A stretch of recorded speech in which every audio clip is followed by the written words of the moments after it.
રાજ્ય પોલીસ વડા અમદાવાદ કમિશનર કચેરી પહોંચ્યા છે। મહત્વપૂર્ણ સમાચાર છે।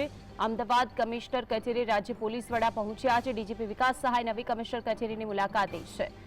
વિકાસ સહાય કે જે કમિશનર કચેરી અત્યારે હાલ પહોંચ્યા છે ત્યાંથી સીધા દ્રશ્યો છે। નવી કમિશનર ઓફિસનું લોકાર્પણ પહેલાની કામગીરી નિહાળવા માટે કમિશનર કચેરીએ ડીજીપી વિકાસ સહાય કે જેઓ પહોંચ્યા છે। પોલીસ હાઉસિંગ કોર્પોરેશનના એમડી હસમુખ પટેલ કે જે પણ અત્યારે હાલ ત્યાં હાજર છે। અમદાવાદ કમિશનર કચેરી કે જેનું નવા બિલ્ડિંગનું લોકાર્પણ રાજ્ય પોલીસ વડા છે ડીજીપી વિકાસ સહાય કે તેઓ અત્યારે હાલ ત્યાં પહોંચ્યા છે। નવી કમિશનર કચેરી છે કે જેની મુલાકાતે તેઓ અત્યારે હાલ છે। વધુ માહિતી માટે સંવાદદાતા વિરેન્દ્ર જોડાયા છે। વિરેન્દ્ર, ડીજીપી વિકાસ સહાયની મુલાકાત નવી કમિશનર કચેરીની વિગતો શું?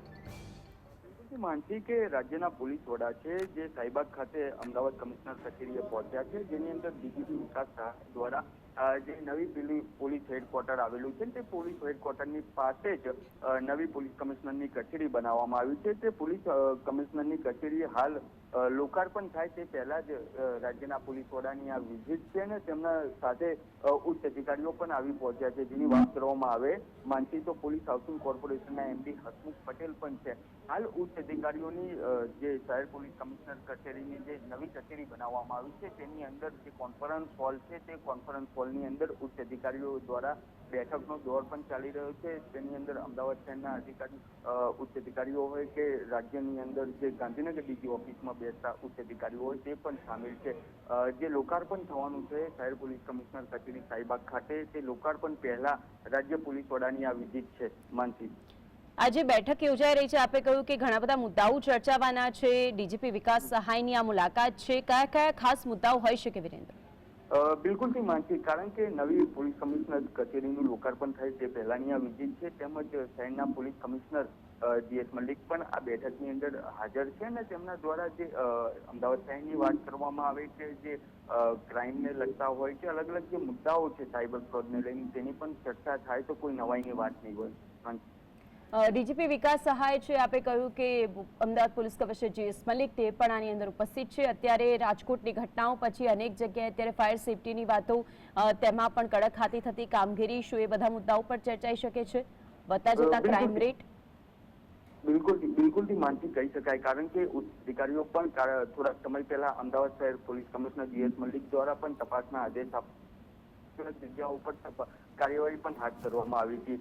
હાલ છે તે તેમના દ્વારા બેઠક ચાલવામાં આવી રહી છે। જીએસવી દ્વારા રાજ્યના પોલીસ વડા છે તેમની સાથે ચર્ચાનો જો સમય મળશે તો તેમની સાથે તે પણ સવાલ કરવામાં આવશે, કારણ કે એસઆઈટી જે રચવામાં આવી છે ને એસઆઈટીની અંદર અનેક ખુલાસા થવા પામ્યા છે। બીજી બાજુ જે રાજકીય ગરમાવો જે સામે આવી રહ્યો છે રાજકોટને લઈને, કારણ કે રાજકોટની અંદર જે ભારતીય